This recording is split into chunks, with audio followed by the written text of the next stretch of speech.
Hello guys, welcome to fishing zone. তো আজকে আমি আসছি রায়গঞ্জ নেহারি বিল। তো এটা একটা খুব ফেমাস বিল, অনেকেই চেনো না বা অনেকে আসুনি কোনোদিনও। এটা আমাদের রায়গঞ্জ টেনহরির এখানে সেই বিলটা অবস্থিত। তো দেখতেই পাচ্ছ কত সুন্দর বিল, রায়গঞ্জে আর কোথাও নেই এরকম বিল। বেশ কয়েকটা বিল এখানে আছে, পদ্ম পাতার কোনো অভাব নেই, পদ্ম ফুলেরও কোনো অভাব নেই।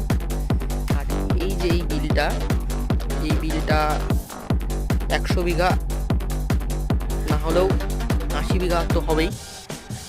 তো এখানে শুধু একটা বিল না, পরপর কয়েকটা আছে। আর এখানে মাছেরও চাষ করে, সরকারি বিল এগুলো, লিজ নেওয়া সরকারের কাছ থেকে।